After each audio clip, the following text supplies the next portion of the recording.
Namaku Alia Putri Mahendra, 26 tahun.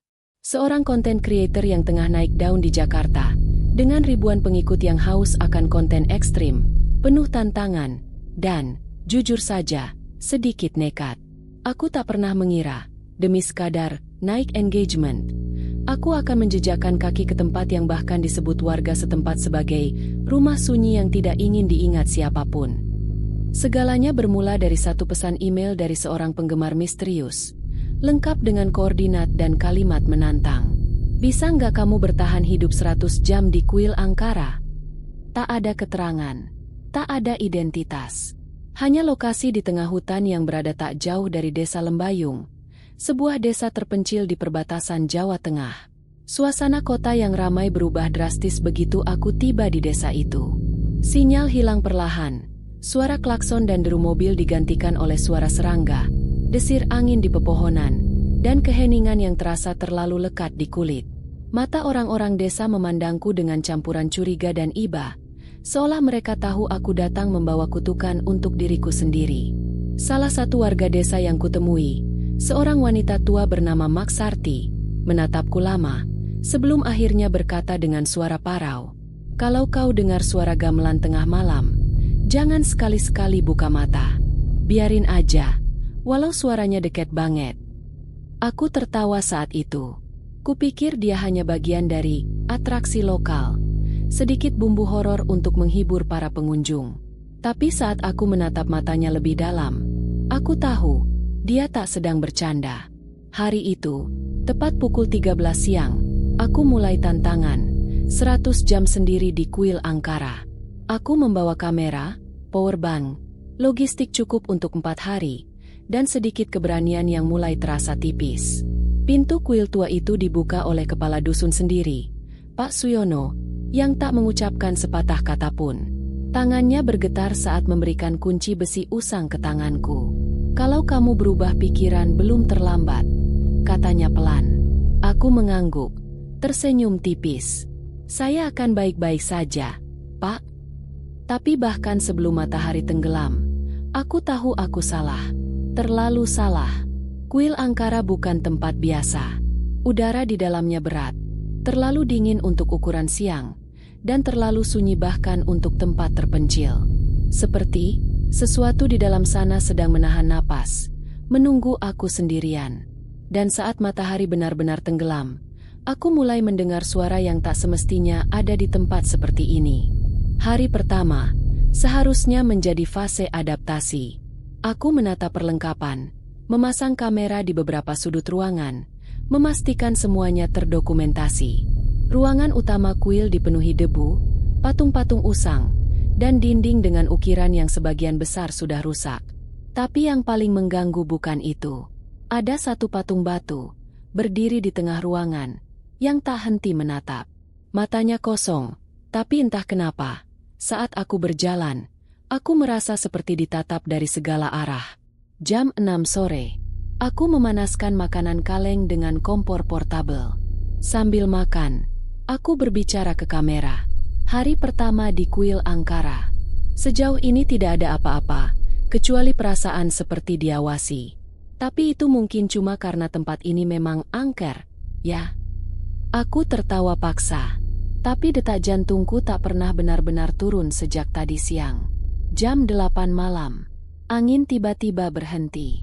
Tidak ada suara burung, jangkrik, atau apapun. Seolah seluruh alam menahan napas bersamaku. Aku keluar sebentar ke beranda kuil, menyalakan rokok, dan memandang langit yang pekat. Dan disitulah aku dengar suara gamelan. Lembut, sangat jauh, tapi jelas. Seperti berasal dari dasar bumi, atau dari balik dinding kuil itu sendiri. Aku membeku. Kata-kata Maksarti melintas di kepalaku. "Kalau kau dengar suara gamelan tengah malam, jangan buka mata." Tapi ini belum tengah malam, bukan? Aku kembali masuk dan mengunci pintu. Aku mencoba menenangkan diri, mengatakan itu hanya imajinasi. Aku duduk di pojok ruangan, mematikan semua lampu, dan mencoba tidur. Jam 11.58 malam. Aku terbangun karena suara keras. seperti kayu tua dipukul keras dari luar. Deuge, deuge, deuge. Lalu, gamelan itu kembali. Kali ini lebih dekat, lebih nyata. Irama lambat, mengalun dan di sela-selanya, suara wanita melenguh pelan, seperti orang menangis, atau tertawa dengan bibir tertutup. Aku menutup mata, rapat, dalam gelap. Tubuhku gemetar. Suara itu mengelilingi kuil. Ada langkah kaki pelan-pelan mendekat ke tempatku tidur, lalu berhenti tepat di sebelahku. Aku menahan napas, tidak berani membuka mata. Tapi air mataku menetes sendiri, tanpa alasan yang jelas. Sampai suara itu hilang. Hilang begitu saja. Pagi datang terlalu lambat. Tapi aku selamat. Hari pertama selesai. Masih 76 jam tersisa. Dan untuk pertama kalinya dalam hidupku, aku merasa benar-benar sendirian di dunia ini.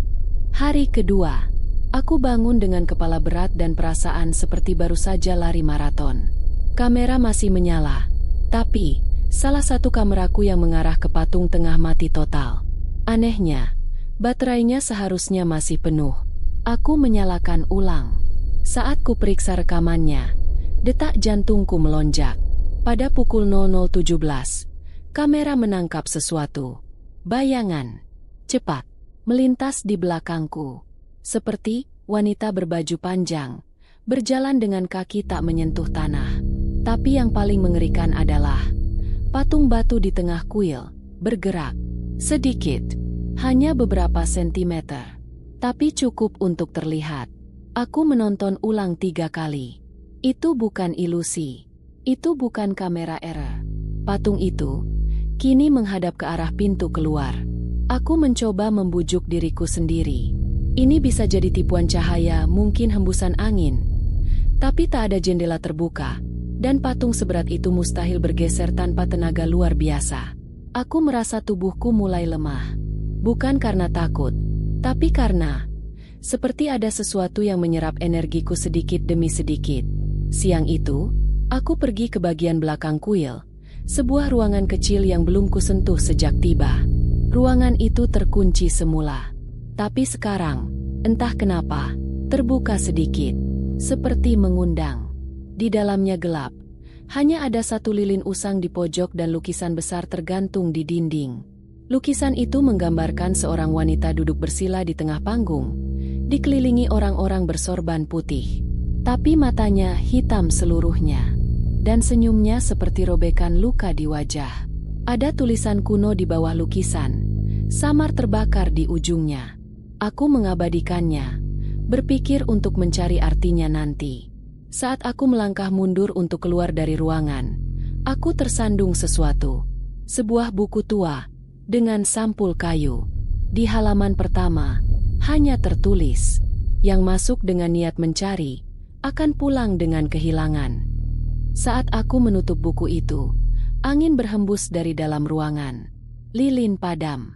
Dan entah dari mana, suara napas muncul di telingaku, sangat dekat. Kau sudah masuk terlalu jauh.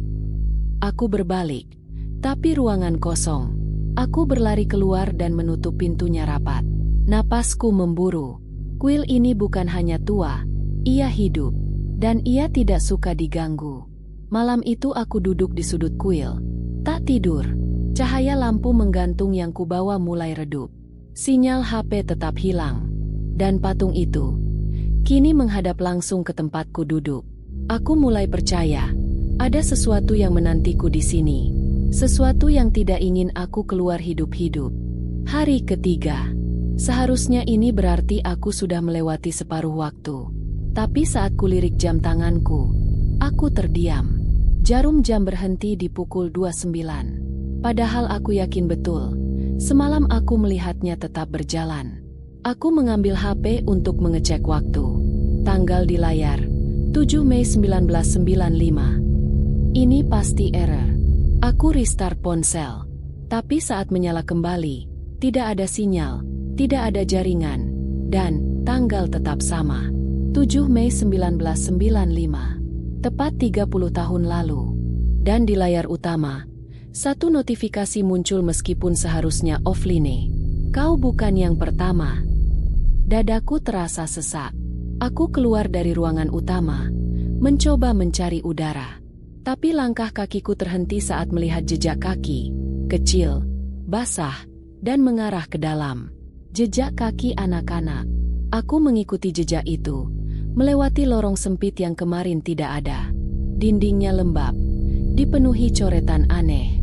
Dan di ujung lorong itu, aku melihat cermin besar yang dipasang menempel di dinding bata tua. Tapi bukan bayanganku yang kulihat di sana. Seorang gadis kecil, kira-kira usia 8 tahun, mengenakan baju putih sobek-sobek, menatapku dari dalam cermin. Ia tidak bergerak, hanya memandangku dengan mata kosong, seperti mengenalku. Lalu ia membuka mulutnya pelan, dan aku mendengar suara itu langsung di telingaku. Kau datang lagi. Aku tersentak. Lagi? Aku tak pernah kesini sebelumnya. Tapi ekspresinya tidak ragu. Dan saat aku menatap lebih dekat, di pantulan cermin itu, kuil tampak berbeda. Tidak rusak, tidak usang. Penuh dengan cahaya, orang-orang berpakaian adat sedang berjalan pelan membawa sesaji. Seolah aku melihat masa lalu. Dan di tengah semua itu, aku melihat seorang wanita muda, wajahnya mirip denganku. Terlalu mirip. Apakah itu aku? Cermin tiba-tiba pecah. Retak tepat di bagian wajah wanita itu. Dan semua cahaya di lorong itu padam. Aku berlari kembali ke ruangan utama. Keringat dingin membasahi seluruh tubuhku. Patung itu kini tidak di tempatnya. Ia hilang. Dan dari lorong belakang, terdengar suara langkah pelan. Berat. Seperti batu diseret di atas lantai kayu. Sesuatu sedang bangun di kuil ini. Dan aku merasa, aku adalah bagian dari kisah yang belum selesai sejak puluhan tahun lalu. Hari keempat. Atau aku pikir begitu. Jam tanganku tetap berhenti di pukul 29. HP tak menunjukkan perubahan tanggal. Namun langit berganti terang dan gelap seperti biasa. Hanya saja, setiap pagi terasa seperti pengulangan dari yang sebelumnya. Aku bangun di tempat yang sama. Kamera kembali ke posisi semula. Buku tua yang kemarin kutemukan kembali tertutup di rak kayu tempat pertama kali kulihat. Dan yang paling mencengangkan, patung itu kembali ke tengah ruangan, menghadap ke arah pintu, seperti belum pernah bergerak. Aku mencoba membuktikan kalau ini cuma delusi. Aku memindahkan patung itu ke sudut ruangan. Beratnya luar biasa. Kulilit dengan tali rafia. Bahkan kutaruh beberapa barang di depannya. Namun ketika malam tiba dan aku kembali ke ruangan setelah buang air di luar kuil, patung itu kembali ke tengah. Tali terurai. Barang-barang tak tersentuh. Seolah waktu menertawakanku. Aku mencoba merekam diriku sendiri selama 2 jam non-stop. Ingin memastikan tak terjadi sesuatu yang kulupakan. Tapi saat memutar ulang, kamera hanya merekam kegelapan. Bukan gelap karena lampu mati, tapi benar-benar hitam. Kosong. Tidak ada suara. Tidak ada gambar. Hanya detakan pelan. Seperti jantung. Aku merasa seperti mulai gila. Aku menulis di tembok. Ini hari keempat.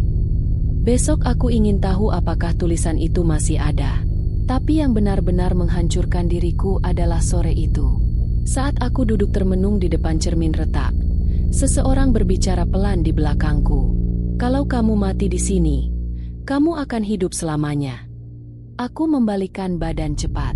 Tidak ada siapa-siapa. Namun kamera di tangan merekam suara itu. Dan aku mengenalnya. Itu suara ibuku. Ibuku yang sudah meninggal 7 tahun lalu. Air mataku jatuh. Bukan karena takut, tapi karena rindu. Tapi itu juga membuatku sadar. Apapun yang hidup di kuil ini tahu siapa aku.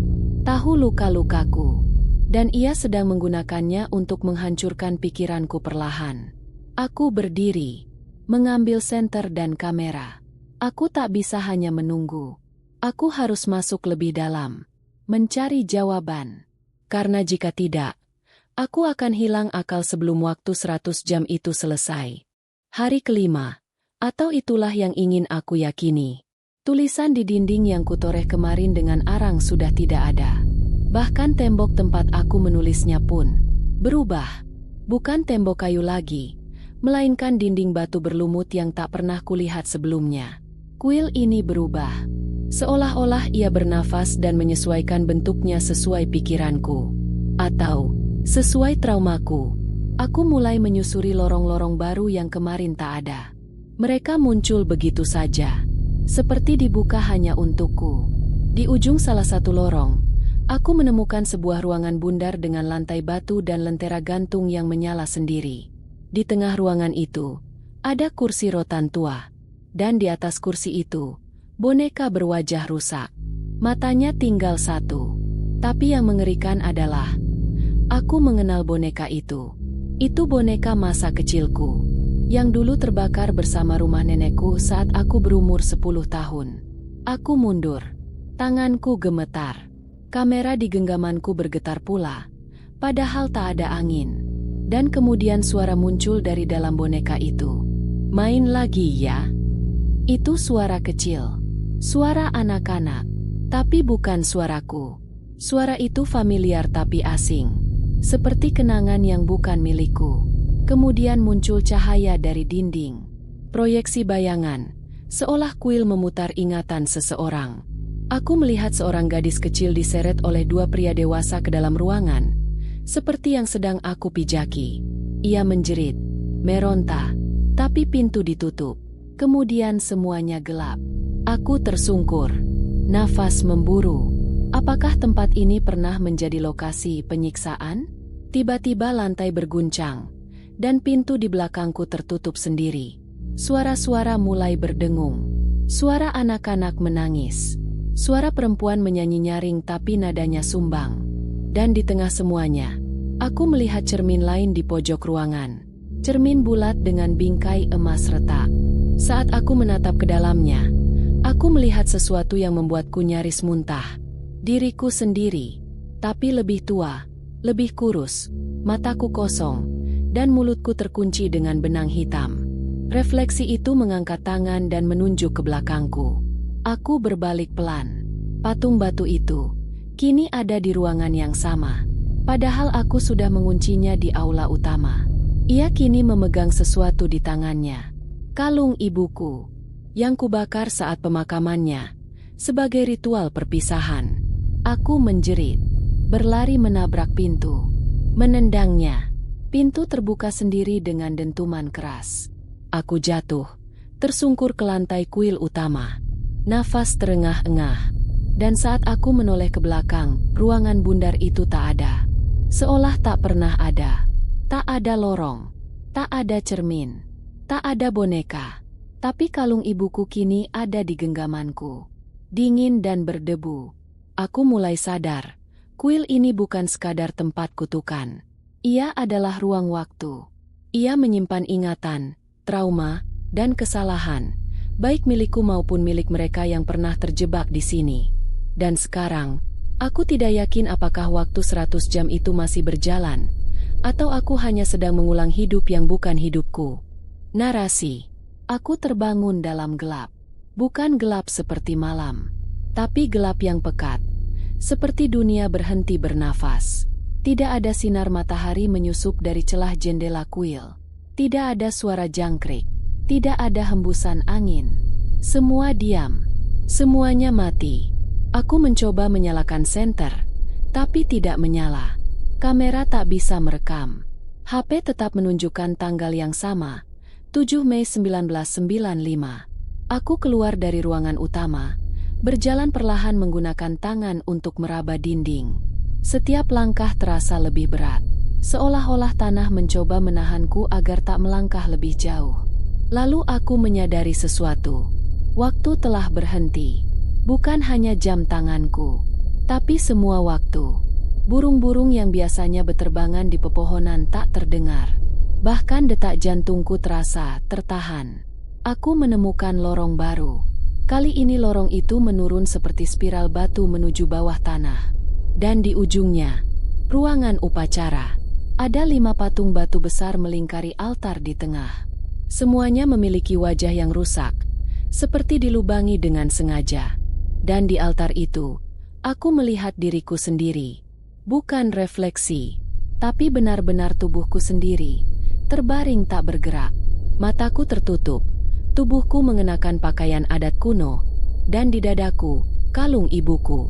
Aku mendekat, tangan gemetar, dan saat aku hampir menyentuh tubuh itu, tangannya menggenggam tanganku dengan kuat. Kamu datang akhirnya.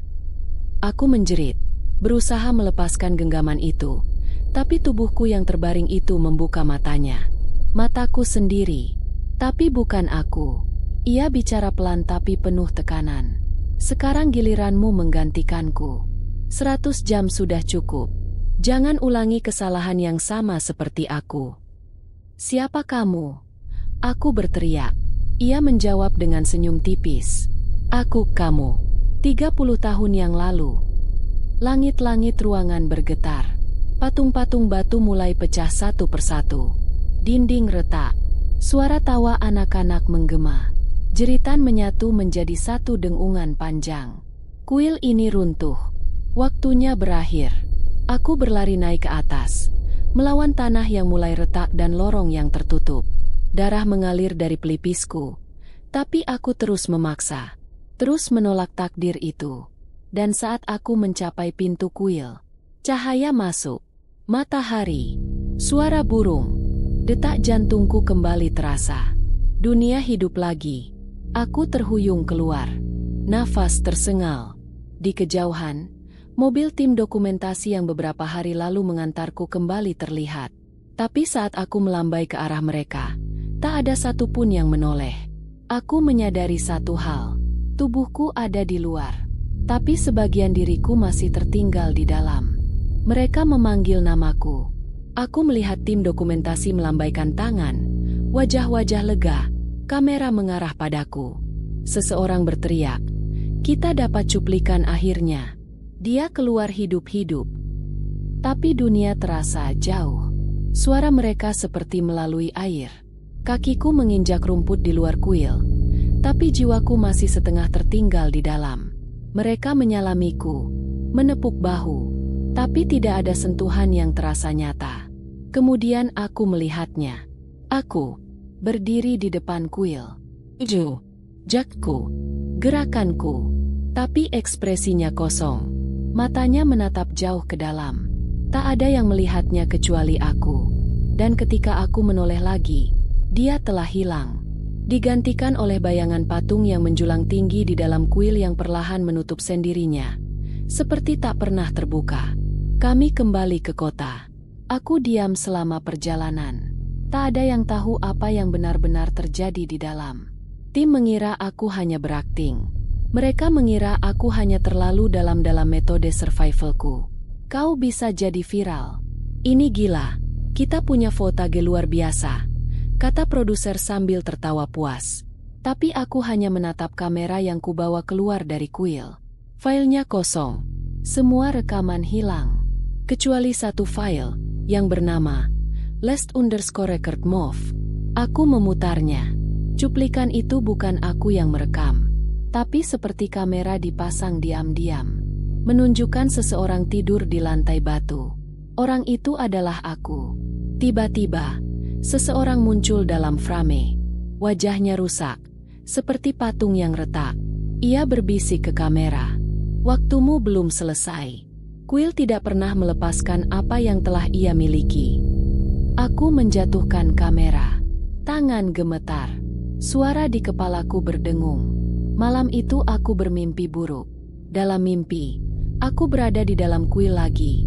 Tapi kali ini aku bukan tamu. Aku adalah bagian dari tempat itu. Aku duduk bersila di depan altar. Patung-patung menunduk padaku. Dan suara dalam kepalaku berkata, "Kau berhasil bertahan, maka kau harus menggantikan." Aku terbangun dengan tangan berlumuran tanah dan kuku-kuku hitam seperti habis menggali. Aku tidak tahu apakah aku benar-benar keluar dari kuil, atau hanya sedang hidup dalam simulasi yang dibuat oleh ruang itu. Sebab sejak keluar, waktu terasa kabur. Aku tak lagi yakin ini hari keberapa, atau jam keberapa. Aku hanya tahu satu hal. Kuil itu bukan hanya tempat. Ia adalah entitas. Dan aku telah menjadi bagian dari dirinya. Hari-hari berlalu. Aku kembali ke kehidupan yang dulu, atau yang kurasakan sebagai kehidupan. Kehidupan yang terlihat nyata, tetapi entah mengapa terasa semakin jauh, semakin kabur. Aku mencoba melupakan kuil itu. Tapi setiap kali aku menatap langit malam, atau berdiri di depan cermin, aku bisa merasakannya. Bayangan itu mengikuti aku pulang. Aku bertemu dengan keluargaku, teman-temanku. Mereka semua senang melihatku kembali. Tapi ada sesuatu yang berbeda. Mereka memandangku dengan cara yang aneh. Seperti mereka tahu sesuatu yang tak bisa diungkapkan dengan kata-kata. Dan yang lebih menakutkan, aku bisa melihat mereka lebih jelas daripada sebelumnya. Aku bisa melihat kerutan di wajah ayahku yang semakin dalam. Bisa melihat cemas di mata ibuku meskipun dia tersenyum. Semua terasa seperti ilusi. Saat aku tidur, aku sering terbangun di tengah malam. Ditemani suara berdesir yang mengingatkanku pada suara kuil yang berbisik. Aku mendengar langkah kaki di lorong rumahku, padahal tak ada siapa-siapa. Pintu yang tiba-tiba terbuka sendiri. Bau tanah dan batu yang sangat familiar. Aku memaksakan diri untuk tidur lagi, tapi tidak pernah benar-benar tidur. Seperti ada sesuatu yang mengawasi. Aku kembali ke ruangan yang dulu sering aku habiskan waktu. Namun ada yang berbeda. Cermin di dinding itu menunjukkan refleksi yang tak sama dengan gerakan tubuhku. Aku mendekat, mataku sendiri, tapi ada sesuatu yang gelap di dalamnya. Wajahku semakin pucat, bibirku mengkerut seolah mencoba berbicara. Tiba-tiba, terdengar suara itu, tepat di belakangku. Kembali lagi. Aku berbalik dengan cepat. Tidak ada siapa-siapa, hanya ruang yang semakin sunyi. Tapi aku tahu, sesama diriku sudah menjadi bagian dari mereka. Mereka yang terjebak di dalam kuil itu. Kuil yang tidak hanya memenjarakan tubuh, tetapi juga jiwa. Keesokan harinya, aku pergi ke kantor polisi, mencoba untuk melaporkan kejadian-kejadian aneh yang menimpaku. Tapi mereka hanya memandangku dengan bingung. Seolah-olah aku sedang berbicara tentang dunia lain. Kuil itu memang tidak melepaskanku. Kecuali aku kembali ke dalamnya. Aku tahu ini bukan akhir, tapi aku tidak bisa kembali sendirian. Malam itu, aku berdiri di depan kuil lagi. Aku tidak tahu bagaimana aku sampai di sini, tapi aku tahu satu hal, waktu telah membawaku kembali. Semua yang terjadi sejak aku keluar, kehilangan waktu, kehilangan pegangan pada kenyataan, semua itu membawaku ke titik ini. Aku tidak bisa melarikan diri lagi. Kuil itu, aku adalah bagiannya, dan ia adalah bagian dariku. Di pintu kuil, aku melihat bayangan samar. Bukan diriku, tetapi seseorang yang aku kenal. Seorang perempuan, dengan wajah rusak, mata kosong, mulut yang tertutup benang hitam. Aku ingat dia. Dia adalah versi lain dariku. Seorang wanita yang terperangkap di dalam kuil ini selama puluhan tahun. Seperti yang terjadi padaku. Tapi aku tahu, ini bukan akhir bagiku. Ini adalah permulaan. Aku melangkah maju, memasuki ruang gelap itu sekali lagi. Dunia di dalam kuil terasa seperti mimpi, kabur dan kacau. Waktu tidak berjalan seperti seharusnya. Terkadang, aku bisa merasakan waktu mundur. Terkadang ia melompat. Tapi ada satu hal yang selalu sama. Di dalam kuil ini, semua orang yang pernah terjebak di sini tetap hidup, meski tubuh mereka telah hancur. Aku berjalan melewati ruang-ruang yang sudah pernah kujelajahi sebelumnya. Semua familiar, namun tak sama. Patung-patung itu mengawasi, tetapi kali ini aku tidak merasa takut. Aku merasa diterima. Di depan altar, tubuhku yang terbaring terbangun. Aku melihat diriku sendiri. Tetapi wajahnya adalah wajah yang tidak pernah kulihat sebelumnya. Dan di belakangnya, bayangan dari semua orang yang pernah terjebak di sini. Bukan hanya aku, tetapi semua yang pernah menyeberangi batas waktu yang kuil ini kendalikan. Aku mengerti sekarang. Kuil ini bukan hanya sebuah tempat. Ini adalah penjaga waktu, yang mengikat setiap jiwa yang pernah masuk untuk kembali lagi, untuk menggantikan yang lama, tanpa henti. Kami semua terperangkap dalam lingkaran yang tak pernah berakhir. Dengan satu langkah, Aku melangkah maju, dan ketika aku menoleh, pintu kuil tertutup dengan suara yang sangat keras. Aku tahu, ini adalah akhir dari kisahku, dan sekaligus awal dari kisah yang akan datang. Karena waktu di dalam kuil ini tidak pernah berhenti. Dan aku akan tetap ada di sini, selama-lamanya.